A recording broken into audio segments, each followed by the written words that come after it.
Daniel, ¿qué es lo más divertido para ti del periodismo? Es adrenalina cuando pasa algo muy trascendental en la historia del país, digamos, es como que estás de primera mano viviendo esos momentos que sabes que van a pasar a la historia y que de alguna forma tú estás ahí viéndolos y contándolos aparte para la gente. Y creo que también ese momento de compartir con otros periodistas, con otros colegas, digamos, con otra gente con la que no creo que haya un periodista que no pueda llamarse periodista si no ha pasado por ser reportero. O sea, lo único que te forma en este oficio, digamos, es el contacto con esa realidad que tratas de narrar. Pero es que creo que la dinámica mismo del ejercicio te hace estar en un estrés constante. Creo que la dinámica de lo que es un medio de comunicación con lo digital cambia mucho. Y de hecho hay un presidente que va a salir a finales de este año por una investigación que salió de ahí. Y ahora sí, en realidad el ejercicio del periodismo es un ejercicio de riesgo. ¿El narco ya está dentro del periodismo? Si te dieran chance en la vida, ¿volverías a seguir periodismo? Claro, de leyes. Es ingrata a veces la profesión, es bella, es mágica, pero ingrata a la vez.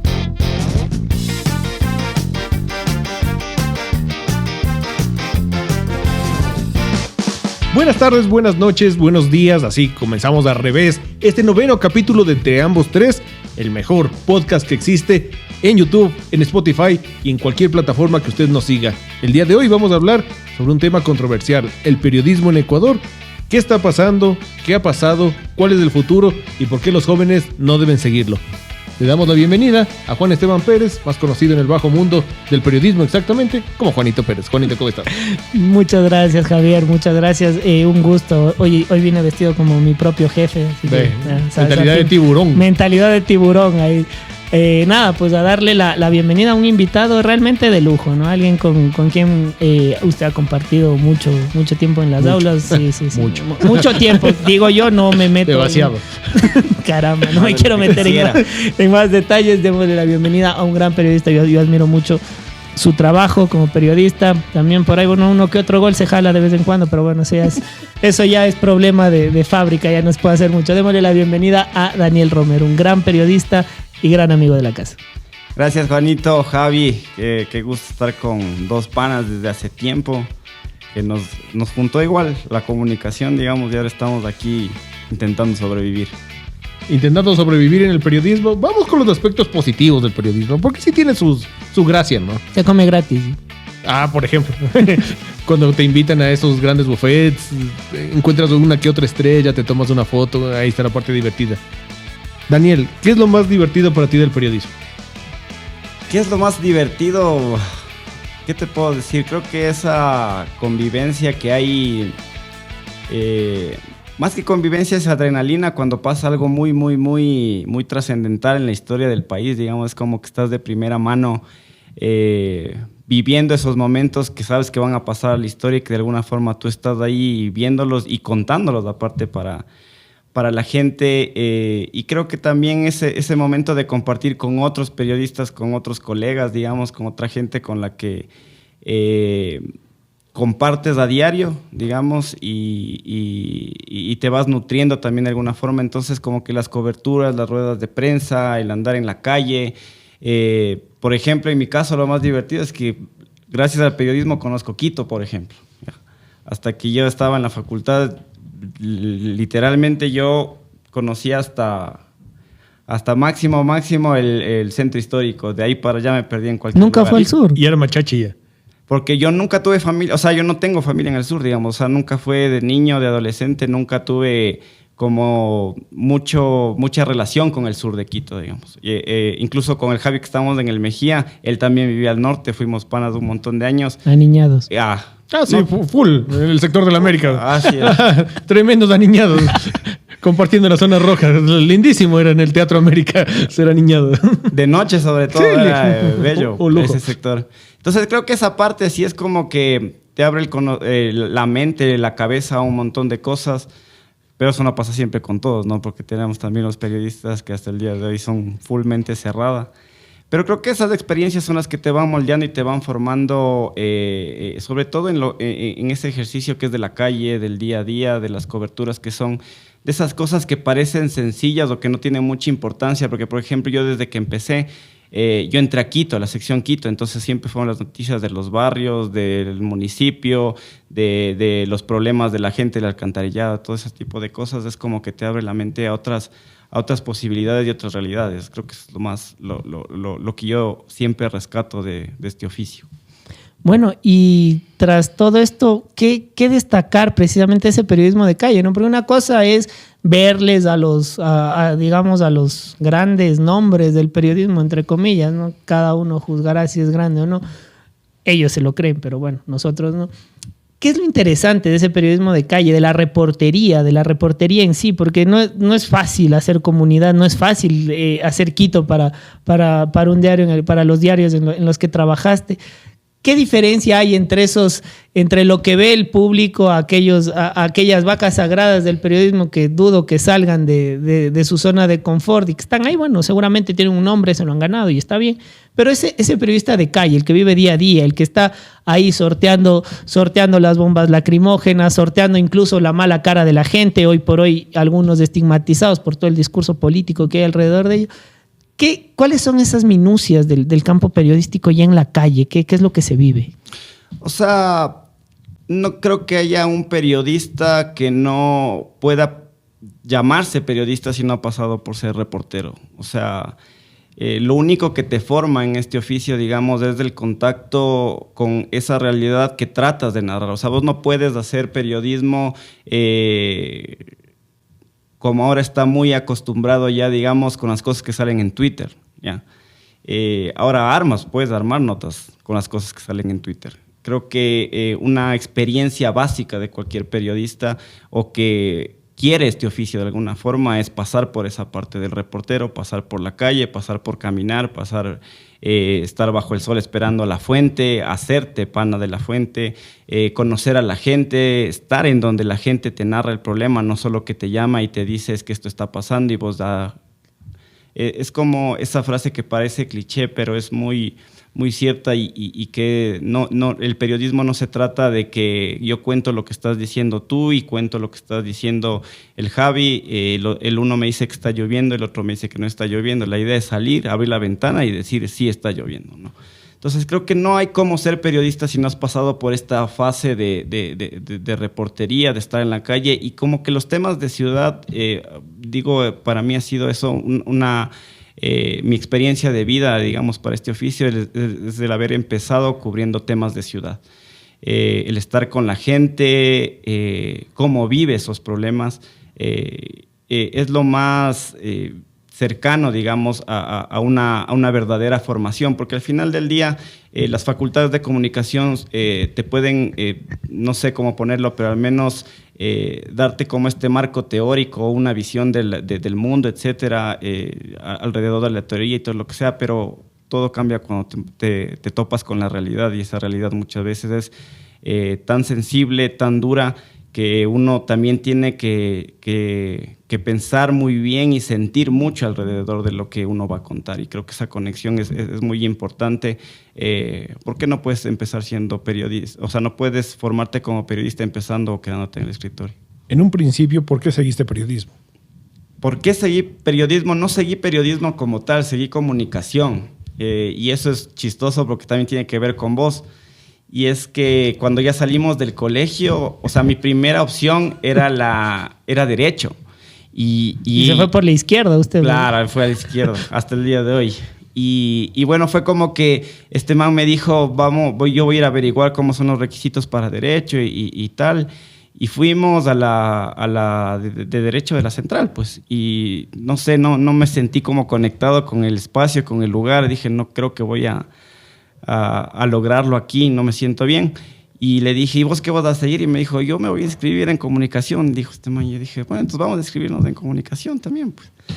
Pero cuando yo empecé la carrera, no es como que estaba pensando mucho en el periodismo. Creo que ya conforme uno iba topándose con lo que es la dinámica de la comunicación, porque aparte en esa época no había como una especialización en la Facultad de Comunicación para periodismo como tal. ¿Ahora ya tiene? Ahora ya tiene como Está énfasis, dividido. me parece. Claro. Entonces en esa época vos salías como comunicador social y a lo que haya para trabajar, que no es mucho tampoco. Entonces fue más o menos así, ya como en los últimos semestres, creo que tenía como cierta inclinación o cariño, digamos, por escribir, porque siempre he estado en medios impresos.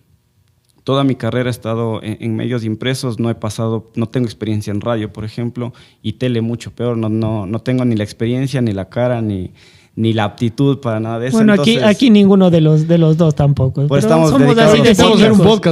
Sí, pero somos así de cínicos y ya, ahí vamos. Entonces ya como que en los últimos semestres de la carrera fui como pensando qué hacer y como que tenía ese gusto, digamos, por intentar escribir. Y dije, me voy a inclinar por este lado, y dicho y hecho, ya son casi 11 años que he estado en periodismo y en lo que tiene que ver con prensa escrita. Un poco, ¿cómo es ese mundo de los medios impresos, ¿no? Porque no todos conocen, no todos saben, como tú dices ahora, pues que toman de Twitter las noticias. Luego conversaremos si hoy quizá el Twitter impera más que el contenido de Twitter impera más que el contenido periodístico, pero ¿cómo son esas salas de redacción? ¿Qué tan amables son esos editores? ¿Qué tan didácticos son esos jefes? Saludo para los editores de para periodismo. Para mi ex jefe. Te queremos, Jorge. Te queremos, Jorge Maquingo. Para el ex jefe, claro, que estuvo acá también. No, el Jorge es uno de... Si no el mejor, el jefe con el que mejor he trabajado, el man es un capo y he aprendido mucho de él. Pero... O sea, es que yo la primera vez... ¿Cómo esa dinámica? Es como uno ve en la película de Spider-Man, ese jefe que está todo el día de mal genio, que no quiere nada, que no le importa nada y que solo está dedicado al trabajo. O sea, hay jefes y jefes, ¿no? Pero es que creo que la dinámica mismo del ejercicio te hace estar en un estrés constante. O sea, ahora ya no tienes mucho la presión, por ejemplo, con el tema digital, de cerrar la edición del impreso, porque había una hora para cerrar el impreso, porque si no cerraba a determinada hora no se podía imprimir y se retrasaba la edición, etc. Entonces creo que esa adrenalina de las 5 de la tarde era muy, muy, muy densa. Ahí sí escuchabas todos los teclados, taca, taca, taca, taca, taca, taca, taca. Y eso yo lo viví por primera vez en la redacción del Hoy. Ahí empecé yo como pasante y después me contrataron, me quedé ahí.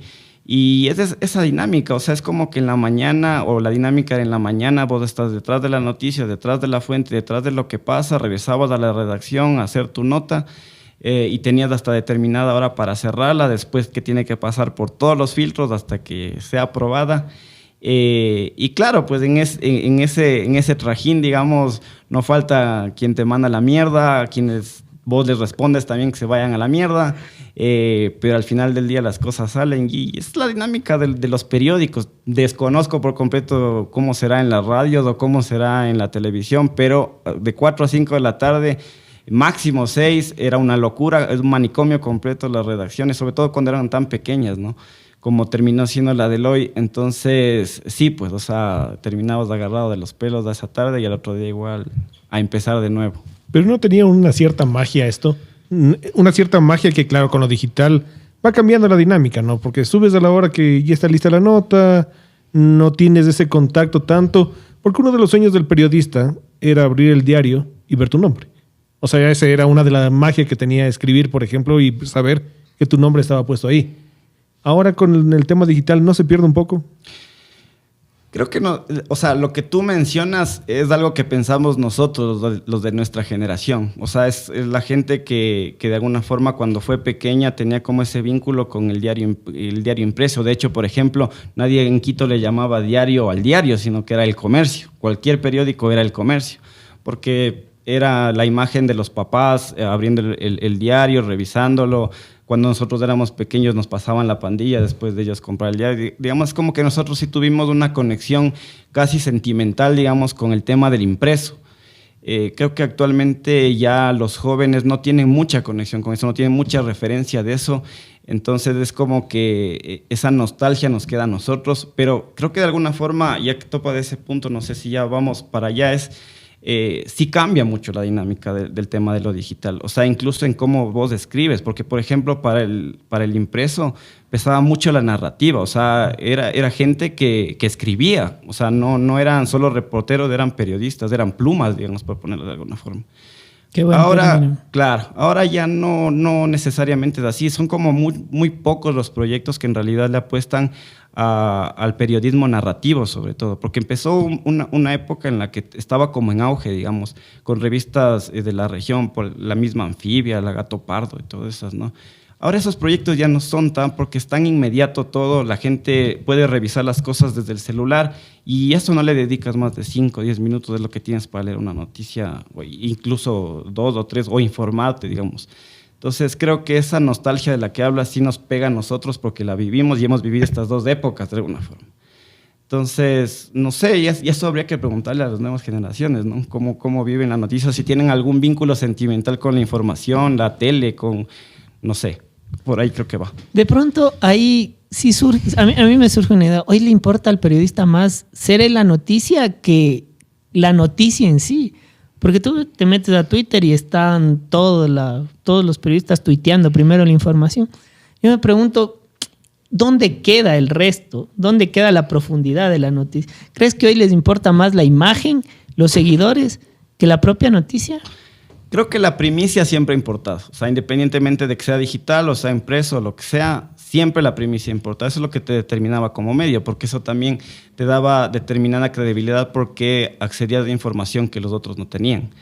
Pero ahora, ¿cómo presentas esa información? Creo que sí ha variado mucho porque en el ámbito digital pesa mucho tu imagen digital. O sea, los periodistas se construyen su imagen. Y en esa pugna a veces no hay mucha profundidad, digamos, en las redes, porque tampoco es el espacio para hacerlo, digamos. Pero creo que sí se sacrifica, o se ha sacrificado más bien el tema de pensar más en lo que estás describiendo, en lo que puede llegar a ser lo que estás describiendo, lo que estás contando, lo que estás narrando, que en la persona que lo está haciendo. Digamos, ahora la gente te puede reconocer incluso por Twitter, por tu cuenta de Twitter, y los periodistas son como muy celosos de esa imagen que presentan. Ahí ya ni siquiera está muy vinculada a los medios, digamos, sino que hay gente que sigue a determinadas cuentas, pese a que trabajan en determinado medio, las siguen porque dicen, aquí me van a contar esto. Entonces creo que el tema digital ha cambiado un montón de cosas de cómo nosotros percibíamos o cómo se construía la imagen del periodista en el oficio como tal. El periodista siempre ha sido egocéntrico. Es una de las características del periodismo. Es un escritor frustrado. Exactamente. O una estrella frustrada. Exacto. O futbolista frustrado en el tema deportivo. O sea, quieres salir en la tele para que te reconozcan, quieres que tu voz suene para que te reconozcan y quieres escribir para que te reconozcan. Ahora con este tema de las plataformas digitales, el periodismo pasa a ser un oficio, que básicamente conversábamos en el anterior podcast, todo el mundo lo puede hacer. Todo el mundo puede grabar, todo el mundo puede tomar una foto, todo el mundo puede subir un video y tenemos, si antes era complicado, ahora el panorama es más complicado porque tienes a miles de personas queriendo hacer exactamente lo mismo. ¿Cómo luchar frente a ello? Complicado, en realidad. Creo que a nivel técnico lo que dices tienes razón. O sea, es decir, cualquier persona puede filmar, cualquier persona puede escribir un tweet, cualquier persona puede emitir una opinión, digamos. Pero creo que sí continúa teniendo un peso de alguna forma cómo lo cuentas, desde qué perspectiva lo cuentas, porque o sea, yo no sé en qué momento de la historia de este oficio se creyó que los periodistas eran objetivos o que los medios tenían que ser objetivos. Está muy tergiversado ese tema. La primera gran mentira de la universidad. Exactamente. Y lo peor es que te influencian de los dos lados, ¿no? Porque criticas a los grandes medios de comunicación porque tienen esta línea, pero los que están de la otra línea hacen exactamente lo mismo, sino que para su percepción ideológica del mundo. Entonces, creo que es difícil pensar en el periodismo actualmente ya por fuera del tema digital. Y en el tema digital, como vos dices, hay un montón de gente que está haciendo lo mismo, con los mismos, incluso repitiendo los mismos patrones. Pero siempre hay proyectos interesantes que creo que es la forma en la que el periodismo continúa sobreviviendo. alrededor de portales que sí hacen investigación o que a las mismas noticias hay otros enfoques y otras formas de contar. Y en lo digital hay un montón de opciones, o sea, porque cuando nosotros empezamos, por ejemplo, en el impreso, vos tenías que escribir y ya. O sea, el fotógrafo se cargaba de la foto, vos tenías que escribir. Ahora ya no es así. O sea, vos haces la foto, vos haces el video, vos escribes, vos eres padre y madre a la vez. Entonces creo que todo ya cambia hacia cómo planteas lo que estás contando, las plataformas que utilizas para hacerlo. Pero al final del día creo que lo que va a seguir pesando y lo que seguirá pesando es la honestidad con la que vos haces el trabajo que estás haciendo, digamos.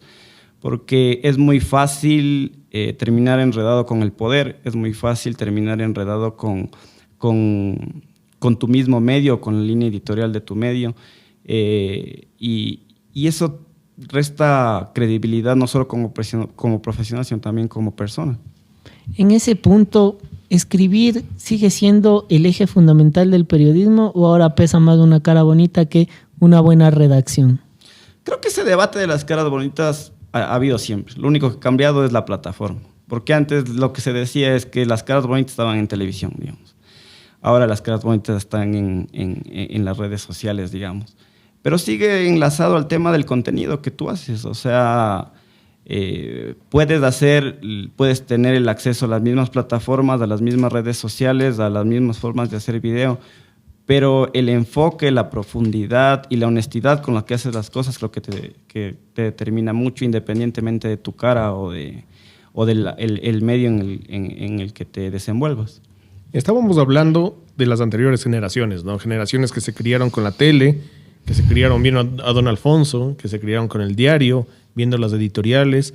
Ahora tenemos una generación centennial que ve un medio de comunicación, para poner un ejemplo, como La Posta, y piensa que esa es la línea del periodismo. Quienes estamos adentro diferimos mucho con el tema de La Posta. ¿Qué pasa con estos medios que nacieron, medios digitales, terminan teniendo los vicios que tenían los medios tradicionales y terminan repitiendo lo mismo, pero llevando a ese público joven a repetirlo? Es complicado porque creo que la dinámica de lo que es un medio de comunicación con lo digital cambia mucho. O sea, en el mismo ejemplo que pones, por ejemplo, la misma Posta no tiene ni siquiera una página web en donde sube noticias, todo es redes sociales, YouTube, etcétera. Y crean impacto ahí. Y de hecho hay un presidente que va a salir a finales de este año por una investigación que salió de ahí, que puedes criticar la forma en la que se presentó la investigación, cómo se presentó, etcétera. Es un debate que más bien yo les dejo a los intelectuales del oficio. Creo que para mí es inoficioso ponerse a discutir sobre eso. A las vacas sagradas, por decirlo. O sea, se pelean los de antes con los de ahora y al final en el medio solo terminamos los reporteros que somos los que estamos sacando noticia a diario. Entonces creo que este tema es muy complejo, ya se ha empezado a estudiar, ya se lo ha empezado a analizar de alguna forma, pero pasa precisamente por esa posibilidad o esa democratización, entre comillas, que es el espectro digital en el que cualquiera puede montarse informa lo que sea y eso ya supuestamente es un medio de comunicación o un noticiero o una forma de hacer periodismo. Y creo que hay que debatir mucho alrededor de esas posibilidades y cómo llegar también a los jóvenes con lo que realmente creemos que debería ser el periodismo, ¿no? O sea, creo que en principio el periodismo siempre será un contrapoder, pero debe ser un contrapoder contra todos los poderes, ¿no? O sea, no contra el poder que representa mi enemigo político, por ejemplo. Entonces creo que esa forma de presentar, o sea, al final como vos presentes los datos es forma, o sea, es básicamente eso, forma, pero la profundidad que tú le des a eso y la honestidad con la que trates es lo que debería entenderse como periodismo y muy alejado de esta idea de la objetividad, ¿no? O sea, yo hace tiempo ya, o cuando uno está en este oficio ya se da cuenta de que eso de la objetividad es un mito, pero creo que la objetividad desde mi punto de vista tiene mucho más que ver con la honestidad que tú intentas acercarte a la verdad que tratas de narrar. teniendo en cuenta que nunca vas a llegar a la verdad. Pero la forma más honesta que logres acercarte todo lo posible es la mejor forma de hacer periodismo. Ahí hay dos conceptos interesantes, ¿no? Todavía hay quienes creen que el periodismo, o en esa utopía que termina siendo la objetividad en el periodismo, porque es una utopía, hay que decir las cosas como son. Pero hay una diferencia entre la objetividad casi perdida y la ética. ¿Se ha perdido la ética en el periodismo en este tiempo o siempre fue así? La ética se pierde cuando eres contador, cuando eres economista, cuando eres médico, en cualquier espacio de tu vida puedes perder la honestidad, pero creo que la honestidad es el bien más preciado en este oficio. O sea, porque ahora ya no vivimos la época en la que los grandes medios de comunicación dictaminaban lo que uno estaba pensando. O sea, hasta ahora todavía tenemos ese discurso de que los grandes medios y es que el blindaje de no sé qué y bla, bla, bla. O sea, yo al menos desde mi perspectiva y trabajando en esto, es muy palpable el hecho de que ya no tienen ese poder, al menos los grandes medios de comunicación. Y en la medida en el que había ese poder, creo que vuelvo a lo mismo. O sea, creo que la honestidad es lo que determina el que un medio tenga credibilidad. Y ahí es muy importante la ética. Pero la ética no parte de cuando vos llegas a un medio a trabajar. O sea, la ética es algo que debe construirse no solo como persona, sino desde las mismas facultades de comunicación. O sea, el tema deontológico y todas esas cosas que por experiencia propia es como una materia secundaria nomás en la que tenías que pasar y no tenías como una discusión seria alrededor del poder que podía tener un mensaje que estás emitiendo y que ahora puede llegar a un montón de personas. Y en ese aspecto me parece algo que es súper contradictorio, y es que antes lo que se discutía es que los grandes medios de comunicación tenían la verdad. Entonces se abre el tema o el espectro digital, digamos, en donde cualquiera puede decir lo que crea conveniente, y retrocedemos un montón de años porque ahora tenemos que desmentir las noticias falsas. ¿Cachas? O sea, es como que mientras más acceso tenemos a la información, más retrocedemos. Entonces, creo que volviendo a eso, es la ética, la esencia de este oficio, y creo que de cualquier otro, pero sobre todo para este. Ahora, ¿qué pasa con la ética cuando tú puedes ser el ser más honrado del mundo y llegas a un medio y te dicen, de ese tema no se habla? Tienes que hablar de este tema, porque si hay una agenda que se cumple dentro de los medios. Tal vez los grandes medios ya no marcan la opinión pública, pero sí tienen una agenda. Hablando de este tema de la objetividad, ¿no? Los unos te dirán, tenemos que hablar de esto, y los otros te dirán, tenemos que hablar de este otro, en contra de él o en contra de este. ¿Cómo lograr que tu ética sobresalga en este marco? En mi caso personal, siempre que se discute este tema, nunca he tenido ningún jefe que me diga, tenemos que hablar en contra de este o tenemos que hablar bien a favor de este. O sea, no me ha pasado directamente. Pero creo que pasa por ese mito igual de la objetividad, en el entendido de que el periodista o el periodismo es o los periodistas son seres iluminados más allá del bien y el mal, que no pecan y que son casi espirituales. Pero creo que lo que deberíamos de entender es que cada medio, sea gran medio de comunicación, sea un portal digital, lo que sea, cada uno tiene una línea editorial más que una agenda. Entonces, por una parte, por ejemplo, el comercio, que era de este tinte liberal, trataba determinados temas, le daba profundidad a determinados temas, que no lo hará, por ejemplo, ahora nuevos medios como La Misma Posta o no sé, otros ejemplos como Radio La Calle, etcétera. O sea, todos tienen su línea editorial, pero todos se pelean porque el otro está diciendo la mentira. Entonces, creo que también tiene que ver con un ejercicio de honestidad del medio en sí. O sea, es decir, yo entiendo que en otros países vos vas a determinado medio a buscar información porque sabes que de alguna forma trata los temas que vos quieres conocer o quieres profundizar o lo que sea. Y ahora en este tema de toda esta gama de medios que hay en lo digital, creo que también se ha reforzado esta idea o este ejercicio de confirmar tu sesgo. O sea, vos también buscas el medio que confirma lo que vos estás pensando, sintiendo alrededor de determinado tema, para cuestionarle al otro que no está diciendo lo que vos quieres que diga, ¿no? Entonces, creo que respecto a lo que vos dices, creo que debería ser un ejercicio de honestidad de cada medio el decir, esta es nuestra línea editorial, que los lectores, que quienes los ven, que quienes los escuchan, sepan cuál es su línea editorial. Y con base en eso sabes qué es lo que vas a encontrar ahí. En esa medida, y hay que decir las cosas como son, como pasan en este país, y hay un antes y un después de la llegada del expresidente Rafael Correa, las prácticas que se desarrollan, porque hay que decir las cosas como son, en los medios públicos de cuestionar a los opositores, de ser tendenciosos en las noticias. Hoy pasa lo mismo con los medios privados, pero no resulta perturbador a veces que, y claro, los medios privados, algunos de los grandes medios privados, pues defienden o defendieron en su momento al actual presidente, que era más o menos lo que hacían los medios públicos en su tiempo, o sea, no ha cambiado. Da lo mismo la visión que tiene Vivanco como la visión que tiene Orlando Pérez, terminan siendo lo mismo. Y cada uno un podcast juntos, ¿no? Es más, claro, y tiene una buena relación, cosa que me parece chévere, ¿no? Porque ambos van de lado, pero ¿no resulta perturbador esta estigmatización, sobre todo en esta época de campaña donde los albores políticos están a flor de piel, toda la violencia, entre comillas, que bueno, se ha generado en las redes sociales? ¿No es perturbador este estigma de periodista correísta o periodista anticorreísta? ¿Qué pasa con ese estigma, con creer que no hay un país más allá de un político que tuvo su injerencia, pero que ya no está? Pero creo que, topando el tema que mencionas, o sea, creo que los medios, no sé si solo los grandes, pero sí los medios, tienen mucha responsabilidad en el tema del correísmo y anticorreísmo. O sea, es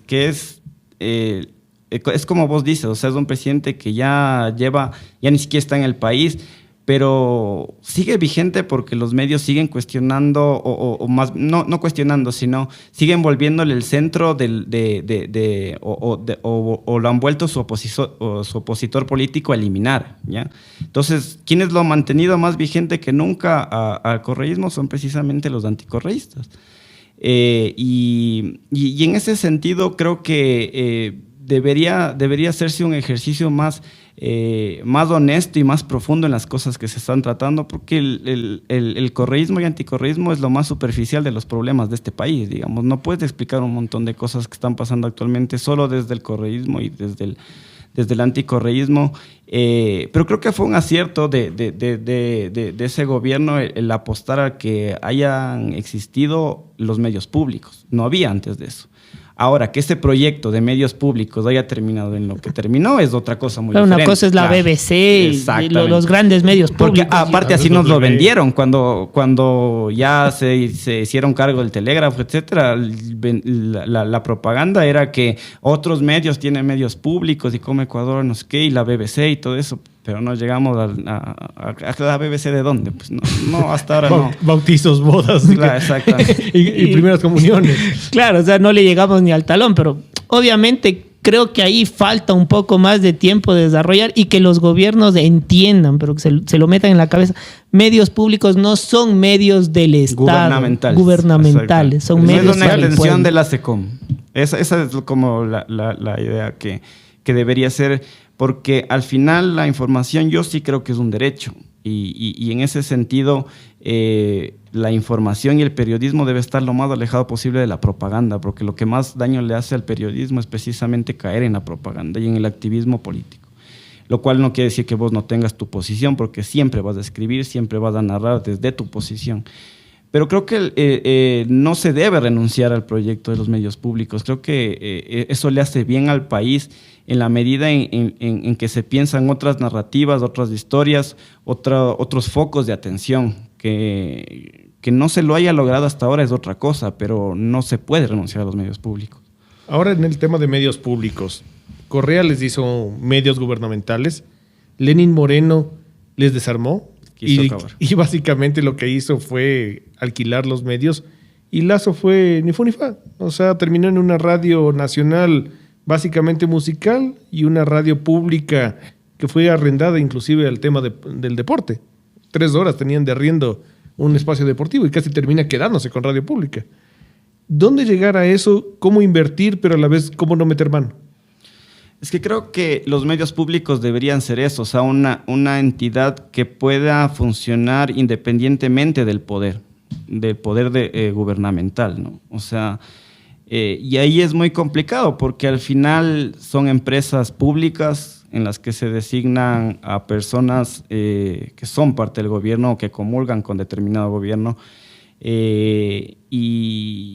Y ahí está el problema, digamos. O sea, no se ha logrado separar lo que es el medio público de lo que vos decías, Juanito, que es el tema de medio gubernamental. Entonces, ha habido, yo creo que el mayor golpe al tema de los medios públicos después de haberlos direccionado a ser medios gubernamentales es cuando quisieron desbaratarlos. O sea, con Lenín Moreno, cuando incluso ya se planteó el que ya no iban a existir, después se dieron cuenta que no iba a ser posible desaparecerlos y terminó debilitándolos por completo. Porque yo recuerdo que o sea, en la época del correísmo, independientemente de cuál era el alcance o qué poder tenían los medios públicos, eran redacciones grandes, que tenían recursos, que podían trabajar. Ahora ya no existe eso. Entonces, creo que ese también es el problema, porque al final el medio público termina dependiendo del gobierno que va a venir. O sea, si es que creen los medios públicos van a seguir, y si es que no, y si es que sí creen ellos, corre el riesgo de volverse un tema también gubernamental. Entonces, creo que los medios públicos hasta el momento no han logrado encaminarse o marchar con cierta distancia prudente de lo que es el gobierno. Bueno, y mucho de eso también pasa porque no, digamos, como dices tú muy bien, Daniel, no hay la independencia económica. En otros países hay impuestos que financian precisamente los medios públicos. Acá les dices, ponga $1, ponga 25, 30, 50 centavos para financiar la radio pública, la televisión pública, y no les interesa, pero no les interesa no porque el ecuatoriano no quiera, no les interesa porque simplemente no están acostumbrados a medios públicos, y lo digo con todas las letras, medios públicos decentes, que no sean gubernamentales, que respondan a una línea de interés social, no gubernamental. En ese punto, ¿en dónde crees que puede haber un quiebre para de verdad tener algo positivo en los medios públicos? De verdad tener... también hay que destacar las cosas buenas. Proyectos como el de Educa, en cierta medida, logran algo, pero no es todo, no es del todo. ¿En qué punto puede haber ese parteaguas que nos permita tener medios públicos que de verdad cumplan su función? Obviamente la BBC tiene casi 50 años de creación o más, pero acá con 10, 12 años de creación no ha avanzado nada, más bien retrocede. Es que no has tenido un proyecto sostenido, porque un proyecto era el del correísmo cuando se instauraron los medios públicos, otro proyecto era el de Lenín Moreno y otro proyecto es el de Lazo. O sea, no hay ningún proyecto sostenido alrededor. Y creo que ni sabe que hay medios públicos. Entonces, o sea, creo que el problema fundamental es ese. O sea, no podemos hablar de un proyecto de medios públicos porque los medios públicos han dependido en cada gobierno de la línea del gobierno, valga la redundancia. Entonces, ¿cuándo empezarán a caminar? Cuando se conciban como medios públicos. O sea, cuando haya un proyecto sostenido que, independientemente de quién esté en Carondelet, los medios públicos puedan funcionar, porque me imagino que esa es la virtud de los medios públicos en otros países. O sea, que su programación, su propuesta, a las cosas a las que apunta, a las cosas que cuentan, no tienen que ver necesariamente con el momento político ni quién está gobernando. Y esto no tiene que ver con el estigma que se tiene por parte del poder sobre el tema del periodismo. Tuvimos un estigma de prensa corrupta y corruptora, tuvimos un estigma de que los periodistas no servían para nada. Y no solamente lo hablo desde la época correísta, sino Lenín Moreno, al periodismo casi que ni siquiera lo regresó a ver. Guillermo Lasso también lo ha estigmatizado, tuvo denuncias en su contra y siempre ha lanzado dardos en contra del periodismo. Entonces, ¿cómo desde el poder, cómo desde el gobierno se puede ver a los medios públicos como algo, como un potencial, si piensas que el periodismo no sirve para nada, sino solamente para joder? Creo que es lo que tú dices es clave, y es que los medios públicos no deberían necesitar de la mirada del presidente. O sea, cuando eso pase, capaz puede haber un proyecto sostenido. Porque lo que acabas de decir, por ejemplo, todos los presidentes han arremetido contra el periodismo, y es que es así, en cualquier parte del mundo eso es lo que pasa, porque el periodismo debe ser un contrapoder. O sea, esa es la idea del periodismo, o es la esencia del periodismo. Entonces, ningún gobernante va a estar comulgando 100% o siempre con el periodismo, porque el oficio del periodismo es precisamente develar lo que no quieren que se devele. Entonces ahí ya tienes una relación que no puede ser muy cercana con el poder, con el gobierno, con un gobernante. Y cuando ya entras en ese terreno en el que estás demasiado cerca del poder, ningún proyecto va a funcionar. ¿El poder no termina seduciéndote? Porque Siempre, claro. O sea, tú estás cerca de la fuente, ¿no? Y la fuente te puede decir, oye, pero ven a trabajar acá. Qué bueno que eres, Daniel, escribiendo. Eres una maravilla. Ven al ministerio. ¿Cuánto te están pagando? 800. Te pago aquí 1600. Vente. ¿Qué haces en esos casos?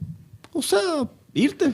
¿Qué más vas a hacer? Es que es la lógica, ¿no? Claro, pero en el escenario que estás planteando, estás haciendo periodismo y te llevan a un ministerio y ya no estás haciendo periodismo. No, te meten a hacer comunicación. Ya es un tema personal tuyo. Ahora, si es que lo que está, el escenario que se plantea es que el poder pueda acallarte, dándote dinero, dándote prebendas, lo que sea, ya es otra cosa. Eso ya es otra cosa. Ya a nivel personal, que a Daniel Romero le ofrezcan ir a un ministerio y él se vaya al periodismo, no va a ponerse a llorar por eso. O sea, creo que cuando tienes determinado poder como medio de comunicación, ya no solo como persona, sino como medio de comunicación, y ese medio de comunicación se acerca o pacta con el poder, ya está condenado. Hay una pregunta clave. ¿Quién es el periodista hoy por hoy?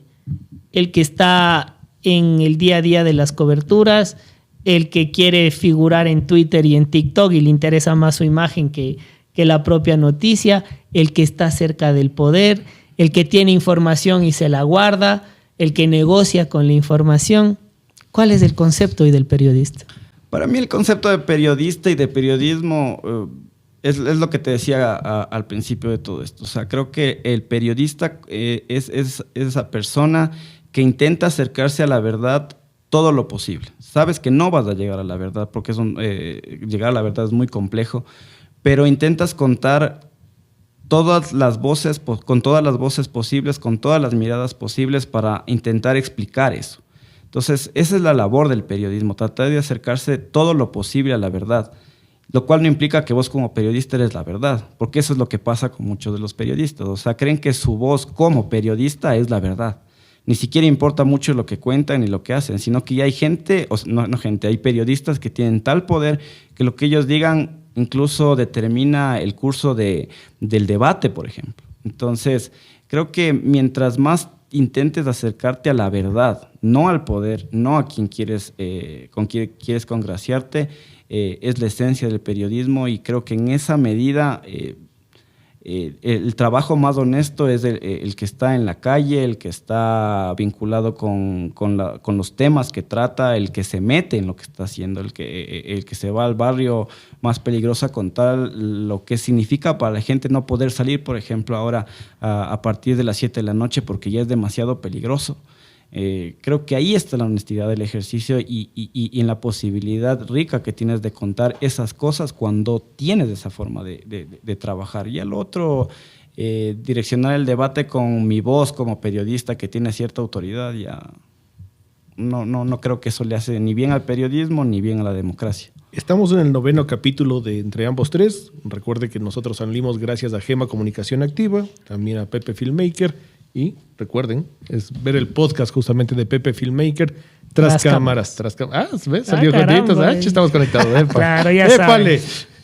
Estamos hablando y has topado un tema fundamental. Si hablábamos de un antes y después del periodismo desde Correa, yo creo que hay un antes y después del periodismo desde un hecho muy trágico en el país como el asesinato de los compañeros de Diario El Comercio. Porque claro, hablábamos de un periodismo en donde podrías entrevistar temas de seguridad y te metías y hablabas de muchas cosas fuertes del periodismo, pero después del periodismo fue amenazado. O sea, ese es un punto de quiebre dentro del periodismo del país, porque el periodista siente temor, siente que puede perder su vida, siente que puede ser secuestrado, siente que puede ser asesinado. Y claro, ahora es muy difícil hacer periodismo en el campo de seguridad. Muy pocos veo que, como tú dices, estar en la calle, pero estar en la calle hablando de lo que pasa en Monte Sinaí, lo que pasa en Durán, lo que pasa con los carteles de droga, lo que pasa en la Amazonía ecuatoriana, lo que pasa en Mataje. Nadie ya se mete a hablar después del caso El Comercio y los 3 compañeros del caso El Comercio. ¿Qué hacer con eso? Porque son temas de los que se tiene que hablar, pero a la vez no puedes hablarlos. El escenario es como vos lo acabas de plantear. O sea, hay un antes y un después para el periodismo en Ecuador después de marzo del 2018. O sea, yo lo viví, eran mis compañeros, yo compartí con ellos, trabajé con ellos, los conocí como personas. Y es como que antes de eso nunca a nadie en el país se le pasaba por la cabeza que en realidad ser periodista podía ser un ejercicio peligroso, digamos. O sea, estabas sujeto a los ataques del poder, te podían insultar, lo que sea. Pero nunca se pasaba por la cabeza que se podía cruzar esa línea de casos como los que ya se conocía en Colombia desde los 80, 90, digamos. No era algo que era pensado para Ecuador. Y cuando ocurre esto, creo que sí marca un antes y un después respecto a los riesgos que corren los periodistas. Y ahí cuando se da el secuestro y después se da el asesinato, se evidencia que no había ningún tipo de protección para los periodistas. O sea, ni siquiera algo pensado. O sea, no había ningún ni mecanismo, ni siquiera estaba en la mira el poder hacer algo para la seguridad de los periodistas.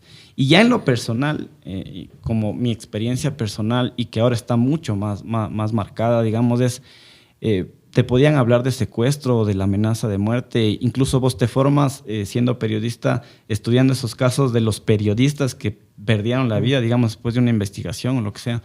Pero no te lo tomabas en serio en Ecuador. O sea, decías, de aquí no va a pasar eso. Ahora sí te lo piensas. Ahora sabes que, no sabes, sino que ahora hay una amenaza de algo y dices, sí puede ser cierto. O sea, hay que tomar precauciones. Y de hecho la situación está tan mal, tan grave actualmente en el país. Hay 5 periodistas que están en el exilio. Está la Carol Noroña, por ejemplo, con ella también compartimos en la redacción del Comercio. O sea, la situación es grave y la situación es preocupante porque, como vos dices, al final son cosas de las que no puedes hablar. O sea, es que es sencillamente eso. O sea, yo recuerdo que, por ejemplo, todas las notas de seguridad o las notas en general de los diarios iban con el nombre del periodista. Después de lo que pasó en marzo del 2018, hay temas en los que no van los nombres de los periodistas. No sé si se habían dado cuenta de eso. Es decir, ya se empieza a tomar medidas respecto a la seguridad de quienes están escribiendo. Y al final eso termina siendo un problema porque también puede llegar la autocensura. O sea, yo no voy a tratar este tema, aunque sé lo que está pasando, no voy a tratar este tema porque no voy a arriesgar mi vida por esto. Entonces, si bien en el 2018 se marca este precedente, creo que ahora la situación está mucho más complicada, es más compleja. Hay periodistas que ya están en el exilio o han salido del país por amenazas. Y ahora sí, en realidad el ejercicio del periodismo es un ejercicio de riesgo. Antes del caso de los 3 compañeros del Comercio, el único o uno de los antecedentes más, digamos, con más impacto mediático fue lo que pasó con Pancho Jaime en los 80, ¿no? Una persona vinculada a los medios. Este caso de la muerte de Javier, Efraín y Paul es quizá el peor o el golpe más fuerte que le han dado al periodismo en los últimos años. Creo que hizo real la amenaza que ya se cernía sobre el oficio. Es decir, o sea, en realidad puedo perder la vida por esto, digamos. Y creo que en esa medida hay como un cambio, igual en el tema de las redacciones, en el ejercicio de temas como los vinculados a seguridad, al tema delictivo. Pero creo que de alguna forma ese hecho también evidencia la vulnerabilidad que tenemos como periodistas respecto a lo que también debería garantizar el Estado. Y ahí también, por ejemplo, cuando pasó lo de los 3, en el caso de Nos Faltan 3, era de locos porque al principio se sabía que estaban secuestrados. O sea, nosotros como parte de la redacción sabíamos que estaban siendo secuestrados, porque eso ya se sabía, o más bien, no, el editor y la gente del diario sabía que no había información de dónde estaban. Y después, al siguiente día, ya se confirmó a partir de autoridades que estaban secuestrados. Y la gente creía que no era real. O sea, la gente atacaba a la campaña de Nos Faltan 3, diciendo que es mentira, que por qué no muestran los rostros, que por qué no dan las identidades, que todo está armado para hacerse las víctimas.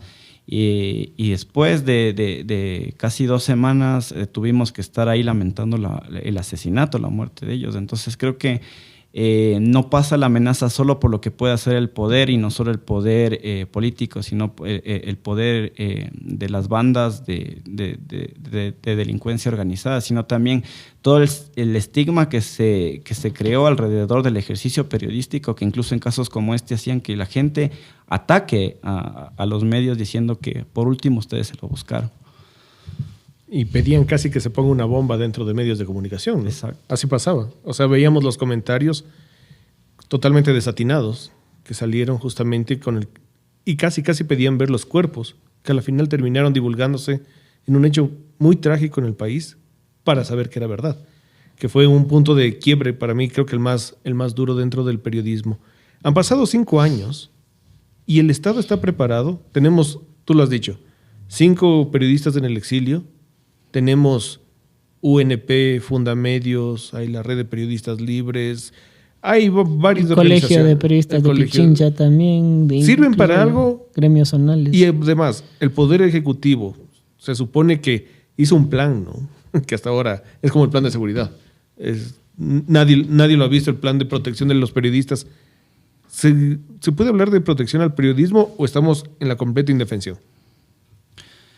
Que es un tema bastante complicado, porque creo que hay falencias evidentes en la misma respuesta del Estado en lo que tiene que ver con la seguridad. Y si en lo macro, o sea, en lo general, es una falencia del Estado el poder responder ante la inseguridad, mucho menos podemos decir que hay una garantía para el ejercicio del periodismo. Entonces, recién el 23 de agosto, me parece que fue a finales de agosto, que ya hay un reglamento para la ley de comunicación, y este reglamento se centró sobre todo en los mecanismos de protección. Y hay un montón ahí, hay un capítulo entero respecto de este mecanismo de protección para los periodistas. Pero al final del día no hay nada construido todavía. O sea, es un proceso todavía que está en construcción, y lo más, no sé si preocupante, pero lo que hay que poner mucha atención es que se presenta justo en este momento político en el que en unos meses ya habrá un gobierno que sale. Entonces no sabemos si el siguiente gobierno está alineado con esta idea de lo que se planteó en la ley de comunicación y lo que está planteado en el reglamento, y si dará viabilidad para que se concrete el mecanismo de protección para los periodistas, o si será una prioridad para el próximo gobierno eso. Entonces, creo que es muy lejano todavía decir que hay un Estado que está en la capacidad de garantizar el ejercicio de los periodistas. UNP, Fundamedios, como mencionaba Javier, la Red de Periodistas Libres, los colegios de las agremiaciones, ¿qué utilidad tienen para el periodismo de esta generación? Porque muchas de estas organizaciones básicamente están con las personas, la gente que ya lleva más años, que tiene más experiencia, quizá que está más de salida que otra cosa. ¿Qué papel juegan en el periodismo actual? Donde tú mencionas claramente, hay 5 periodistas que están fuera, entre ellas Karel Noroña, el mismo Anderson Boscan. ¿Qué hacer? ¿Qué hacer con estas organizaciones? ¿Cómo deberían evolucionar? Creo que ahí el tema es fundamental. O sea, si nos ponemos a ver lo que está pasando, no hay ningún rol que haya cumplido ningún gremio de periodistas alrededor del tema de seguridad. Pero no creo que solamente porque no quieran o porque se han hecho los locos o algo así. Es que en realidad gremios como estos no están preparados para la situación en la que estamos atravesando como periodistas en este momento, o los periodistas que ya han sido amenazados o que están relacionados directamente con con el tratamiento de temas muy complejos, muy sensibles que podrían poner en riesgo su vida. O sea, son gremios que al final del día nunca han tenido en su radar el que esto podía pasar en el oficio y no tienen ninguna preparación al respecto. Si el Estado tiene todavía falencias en eso, mucho más un gremio que nunca se le ha pasado por la cabeza que pueda existir este escenario. De hecho, la red red de periodistas libres se conforma alrededor de estas últimas ya amenazas que se está dando. La fundación de Periodistas Sin Cadena, que fue después de lo de los compañeros del comercio. O sea, es que creo que los periodistas o el gremio de periodistas recién se está pensando en lo que está pasando realmente, o sea, y qué hacer al respecto. Y en el qué hacer al respecto todavía tenemos como los ojos solo puestos en el Estado, digamos. Porque como te digo, o sea, ante todas estas amenazas y toda la situación de inseguridad, no hay ningún rol protagónico de la Unión Nacional de Periodistas ni de ningún gremio de esos. Capaz Fundamedios con las cosas que hace y las relaciones que tiene con otros países de la región, etcétera. Pero no creo que estén preparados para esto. Creo que ni siquiera como periodistas hemos estado preparados para enfrentar una amenaza de las dimensiones que se está enfrentando ahora. Ahora las organizaciones delictivas son superestructuras que vencen a los estados. Han vencido a México, han vencido a Colombia y a Ecuador, ni qué decirlo, ¿no? Realmente esas superestructuras, no, realmente es más fácil. Por eso dicen que Fito realmente es el presidente de este país. Y vemos manchadas las calles con el nombre del periodista vendido al narco. Este periodista vendido al narco, este medio vendido al narco. ¿El narco ya está dentro del periodismo? No me atrevería a decir eso porque no creo que haya las pruebas suficientes para decirlo, ¿ya? Pero hay que tener algo claro, y es que en el tema del crimen organizado, o sea, no puede existir un crimen organizado tan poderoso, con tanto poder, si es que no ha filtrado las instituciones del Estado. Y en las instituciones del Estado también está lo que tiene que ver con el periodismo, lo que tiene que ver con todo. O sea, no puede tener tanta influencia el crimen organizado si es que no está dentro del Estado o de estructuras del Estado. Eso es lo que sabemos de los casos mismos de Colombia, de México. O sea, si tú no tienes filtrado o no has logrado filtrar esas instancias, todavía habría como cierta esperanza, digamos, de que hay un Estado que puede estar por fuera y un Estado con todas sus instituciones. Pero en ese nivel yo al menos no podría decir ni acusar a nadie en el sentido de que el narco está infiltrado en el periodismo, porque aparte, ¿en qué periodismo debería infiltrarse? Digamos, en los grandes medios de comunicación o en los medios que son ahora digitales, ¿cuál es el poder real o en dónde está el poder real del periodismo ahora? Y sobre todo en medios que antes eran muy muy fuertes, que ahora están en decadencia, como el mismo comercio, que ya ni siquiera existe de alguna forma. Entonces, ¿a quiénes en dónde debe penetrar en ese ámbito de la sociedad el narco? No, es un tema muy muy muy muy complicado ahí. Creo que podría pensarse desde temas de quienes direccionan el debate, por ejemplo, ¿ya? Creo que ahí sí hay un poder todavía que es fuerte. Lo que no estoy diciendo que están cooptados de ellos, digo que capaz de ahí el poder del periodismo se puede visualizar en cómo se direcciona el debate. Pero no creo que haya muestras que nos permitan afirmar que determinado sector ya está filtrado por el narco. Ahora una parte que muchos, y en esto sí creo que muchos de los gremios y fundaciones miran para otro lado, la parte laboral. El tema laboral de los periodistas. O sea, sí, es totalmente correcto todo lo que afirman, los peligros, los riesgos, la seguridad, el tema del narco, todo lo que hoy amenaza al periodismo. Pero ¿qué pasa con la parte laboral? ¿Cómo han decrecido los derechos? ¿Por qué hoy los medios de comunicación sienten, o los grandes dueños de los medios de comunicación sienten que pueden básicamente hacer lo que les dé la gana en la parte laboral? ¿Dónde queda el respeto a los derechos laborales del periodista? Porque es algo que no se sabe. Todos les vemos ahí, como te digo, a las grandes figuras, a los grandes personajes del periodismo, los anchors, los que están ahí. Pero ¿qué pasa con el periodista que recoge la información, el periodista de calle? ¿Por qué llegamos al punto que llegamos, Diario y quebró, Diario El Comercio está más allá que acá. ¿Qué pasa con eso? ¿Y dónde está la parte, dónde está la defensa de los derechos laborales de los periodistas? Canal 1 también hace poco se termina yendo casi a la quiebra. Grandes medios que quiebran. ¿Y qué pasa con toda la gente que trabaja ahí?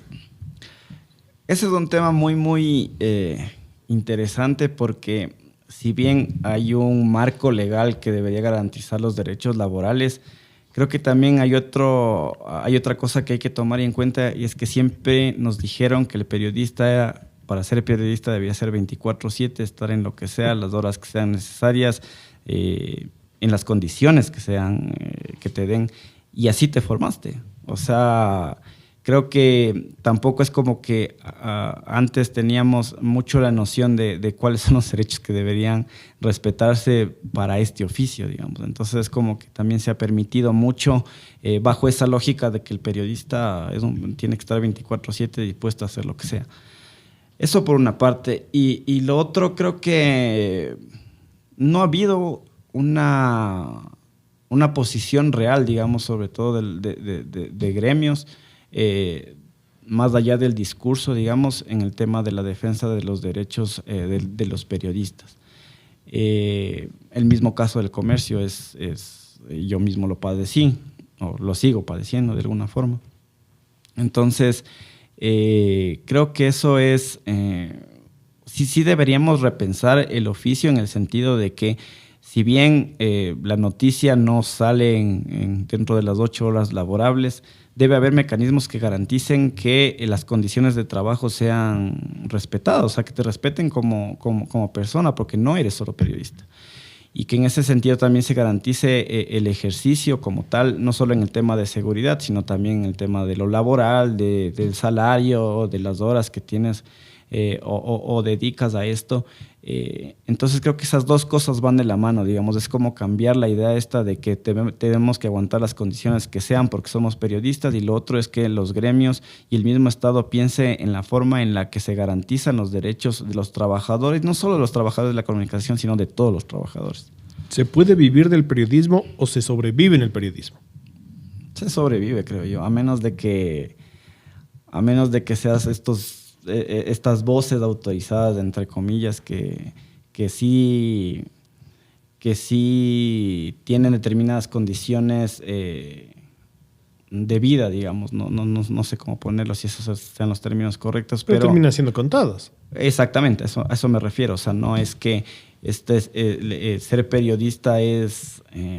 ser millonario. Ser millonario, o ser estrella de tele, o ser estrella de redes como ahora. O sea, creo que hay...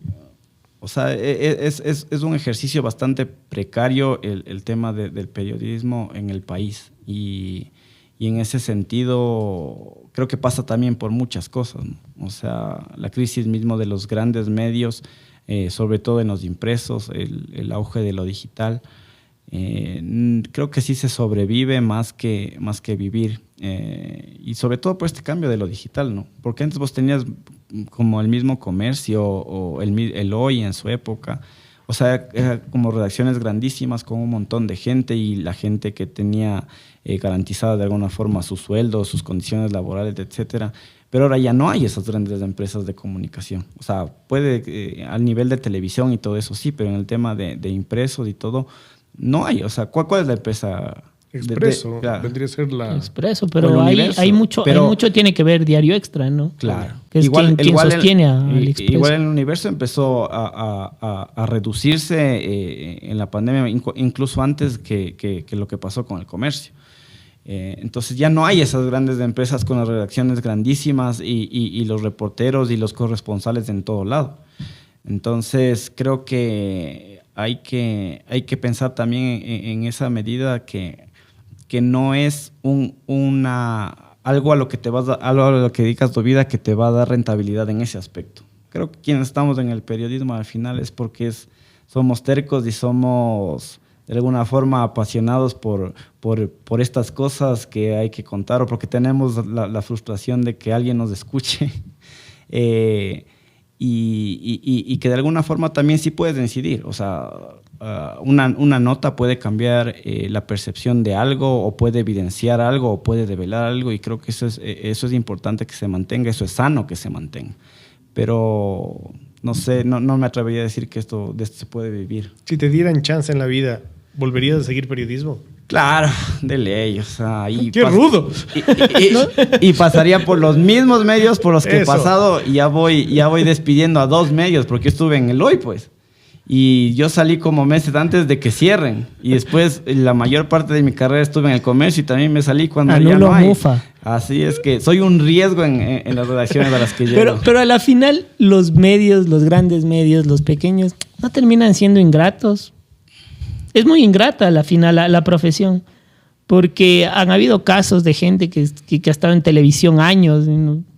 y se termina yendo por la puerta de atrás, porque así es ingrata a veces la profesión, es bella, es mágica, pero ingrata a la vez, ¿o no? Creo que la ingratitud viene de los empleadores muchas veces, o de los medios. Digamos, hay gente con la que tú conectas que al final sabe lo que hiciste, sabes lo que encuentra cuando te lee, sabes lo que encuentra cuando te escucha, que esa gente se va a mantener ahí. O sea, y al final más bien es con quien vos te construiste también como profesional. Ya en el otro ámbito son empresas, y no hay ninguna empresa que tenga como prioridad el ser agradecido con su trabajador, digamos, de alguna forma. Porque al final son negocios también. Es un problema mundial, ¿no? Lo único que salió bonito fue Don Alfonso, así como con la estatua. Es que ese es un caso de estudio, ¿no? Porque, o sea, las generaciones de nuestros papás con él, nosotros con él, y ahora los nuevos también lo reconocen, ¿cacha? Es el único al que le siguen reconociendo. Por eso hay que pensar en el país que le vamos a dejar a Don Alfonso, él. ¿no? Todavía estamos punteando ya. Después Único de periodista que salió así por la puerta grande, le dijeron muchas gracias. Bueno, además que es gran accionista, ¿no? Del medio de comunicación. Claro. Y además, bueno, se forjó un nombre desde el inicio, Es un literalmente, ícono, de la o sea, es televisión parte de nuestra acá. cultura ya Claro. Don Alfonso. O sea, Es un ícono de la cultura pop, Don Alfonso. De acá de Ecuador, al menos. O sea, O sea, sí, obviamente. podría ¿no? ser, ¿no? Ya está dando su voz para películas y todo. O sea, no, Salen no se ha comerciales. quedado quieto. Ya. Claro, no todos tienen, digamos, ese final. Recordar lo que pasó en la misma cadena. Bueno, obviamente no fue culpa para nada de Coavisa, ¿no? Pero termina falleciendo uno de los íconos de los años 90 y 80, como es Alberto Borges, ¿no? Que termina partiendo en medio de todo eso. Pasó recientemente con Tania Tinoco, que lamentablemente falleció. O sea, gente entregada realmente al periodismo televisivo, y así hay casos de periodismo, sobre todo del impreso. Nos quedaríamos aquí toda la noche. Por eso es que hago la pregunta, ¿no? ¿Termina siendo ingrato el periodismo y aún así seguimos siendo tercos? Creo que si tu objetivo es que te agrade, o sea, más bien, creo que sí, creo que deberías tener claro de quién esperas recibir la gratitud. ¿Ya? Digamos, laboralmente siempre va a ser un riesgo el que salgas mal del lugar en donde trabajas, o que no te reconozcan. O quizás eres más propenso a salir Exacto. mal. Pero al final del día, lo que vos fuiste en tu ejercicio profesional del día a día es lo que te marcará la gratitud. O sea, a la gente con la que has compartido, con la que le has contado, es la que al final te seguirá sosteniendo. Y es al final del día también para lo que trabajas en esto, digamos, ¿no? O sea, no es solo ese ejercicio de se me fue la palabra de lo que decías, de creerse que eres lo mejor del mundo solo por ser periodista. Creo que sí debe ser un ejercicio de humildad el que vayas construyendo, y que la gente pueda hablar de eso. O sea, para mí lo más grato, por ejemplo, ya después de que salía del comercio, es que con la gente con la que hablabas le buscabas de fuente, que no tiene que ser necesariamente el ministro o lo que sea, sino los analistas, la gente de los barrios, los líderes barriales te digan, usted se ha tratado este tema, usted se interesó por este tema, por usted salió esto que nadie hablaba. ¿Ya? Entonces creo que esas son las cosas en las que uno puede sentirse agradecido de haber hecho algo, digamos. En este Pero bueno, también la gente es ingrata, ¿no? Porque el siguiente día que vos te vas tampoco dicen, ¿qué será de este periodista? ¿Qué pasó con Juanito Pérez? ¿Qué pasó con Encima Juan Pérez? con ese nombre.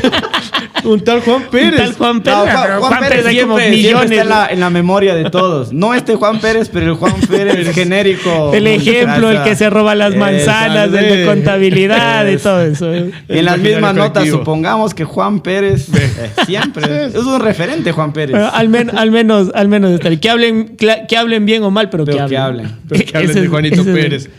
Estamos terminando este podcast y ha sido bastante interesante, ¿no? Bastante interesante analizar el oficio, ver qué es lo que pasa, los riesgos, lo bonito, lo feo, lo triste y pensar que si volvemos a nacer, seguir lo mismo. Y esa pregunta te hago igual a ti, Juanito, porque terminamos los tres pensando en el mismo ámbito. ¿Lo volverías a seguir? Sí, sin duda lo volvería a seguir. Creo que es masoquismo, es amor, es una relación tóxica con el periodismo a la final. Yo lo veo así, tóxica y linda, ¿no? Porque el periodismo está muy presente. Contar historias es lo más bonito que hay. Para mí, de los géneros, más allá de la televisión, la radio, la prensa escrita, creo que la crónica es lo que más me enamora del periodismo, ¿no? Poder hacerlas y sobre todo poder leerlas, ¿no? La misma pregunta, se la devuelvo nuevamente la pared. Si pagaran mejor, fuera más lindo. Eso si pagaran mejor, fuera una belleza esto. Porque contar historias, de estar con la gente, escuchar sus problemas, intentar solucionarlos. Porque lo que haces es intentar, ¿no? Formas un vínculo y tratas de que esta unión con la fuente le llevas a la autoridad de manera directa y le puedes ayudar a una persona. Contar lo que pasa en la ciudad, lo que pasa en el país. Fastidiar criticar a la autoridad también, joder, hablar mal de la autoridad, burlarte de la autoridad, sacar chistes, mofas. Además que aquí las autoridades en este país parece que nos dan todo el tiempo material.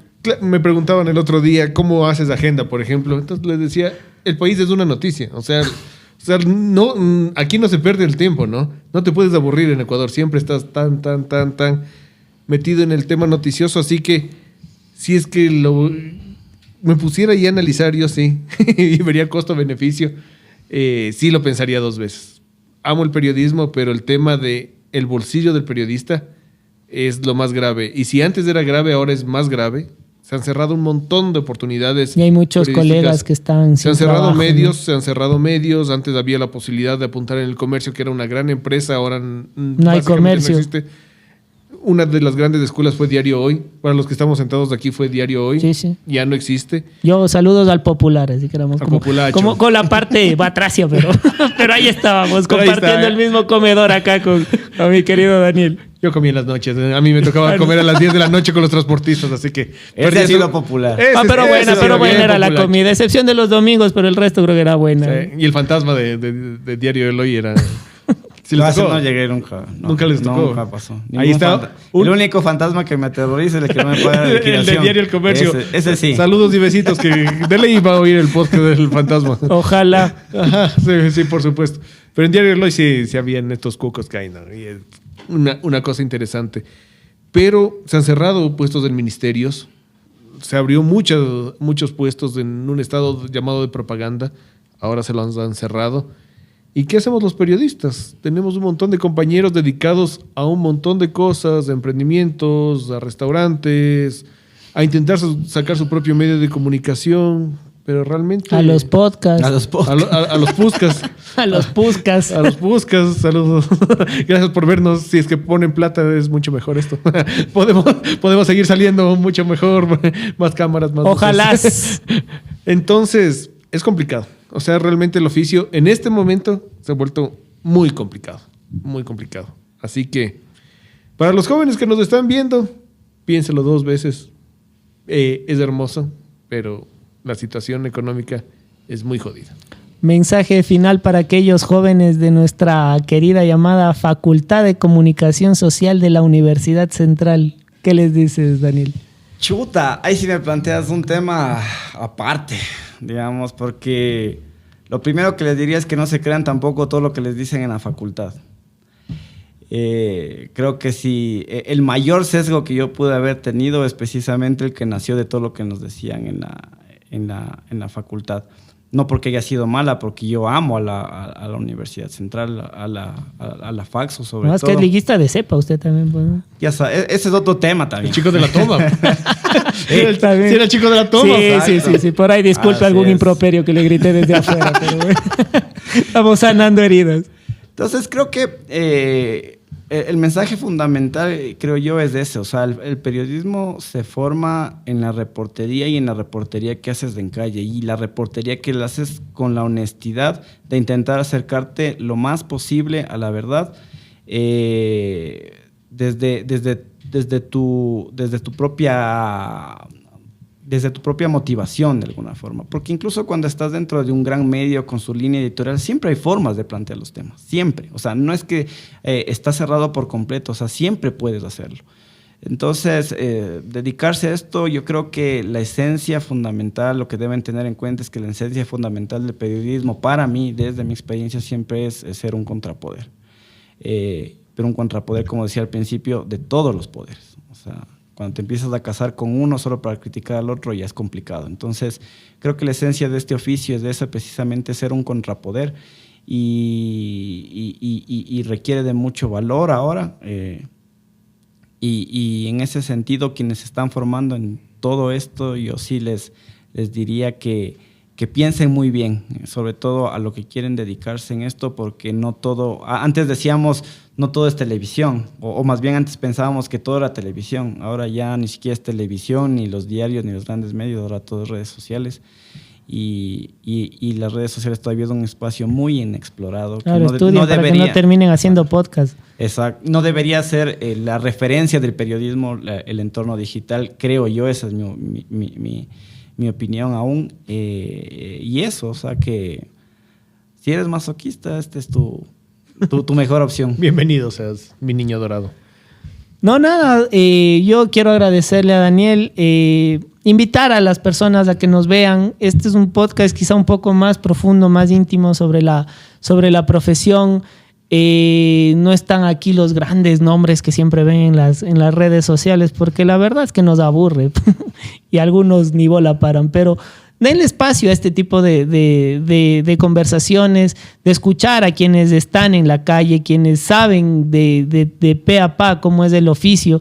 No todo es la imagen y los comentarios tan sesudos en algunos casos. También hay este lado del periodismo, también hay esta parte del periodismo que quizá no todos conocen y que les invito a que vean, les invito a que analicen, a que entiendan un poco por qué hemos llegado al punto al que hemos llegado. Así que yo quiero agradecerle a Daniel, compartir las experiencias. Y a ti también, Javi, por siempre la apertura y el gusto, que siempre te digo que para mí es un gusto que hacer un programa contigo. Y nuevamente también a los chicos que nos acompañan, al gran José Nolan, Pepe Filmmaker, invitarles a que no se pierdan ese Tras Cámaras, que es un podcast realmente interesante. Yo no me lo pierdo, está muy bueno. Vienen más episodios. ¿El Pepe Filmmaker? Sí, porque anda filmando, pero... Juanito, Daniel, qué gusto poder compartir este oficio, ¿no?, que nos une a los tres, que es el periodismo, conocer un poco más, saber lo que pasa con el periodismo en el país, desmentir eso de que básicamente todos los periodistas somos corruptos, desmentir eso que en el periodismo también se vive de lo lindo y más bien construir esa imagen del periodista más humano, un periodista más cercano y un periodista que está afrontando lo mismo que toda la gente y todavía más, que es el ámbito de la inseguridad. Así que muchísimas gracias, Daniel. Juanito, este podcast llegó gracias a Gema Comunicación Activa, a Pepe Filmmaker, también, escúchenlo, ¿no? Tras cámaras. Mando un beso al productor. Mándale un beso al productor, carajo. No le conozco. Sé educado, mándale. Yo le saludé y le di un abrazo y agradecí, sin él no podemos salir. Me pide mucho. Ya se sonrojó Tras Cámaras. Pero bueno, muchísimas gracias a todos. Síganos en redes sociales. Gracias por todos los comentarios en TikTok. Gracias por seguir la historia del Bolillo Gómez, que está pegando durísimo, ¿no? Sí, lo del Bolillo Gómez. Un abrazo a Pedrito Salvador. Muy divertido. Gracias por seguirnos en Facebook, en Instagram, en Spotify y en YouTube. Y a los haters también. Los haters. Sus comentarios nos hacen grandes y nos hacen seguir adelante y nos hacen crecer el ego de periodistas que hemos hablado aquí. Y así que muchísimas gracias. Será hasta un próximo capítulo. Hasta pronto. Gracias. Chao.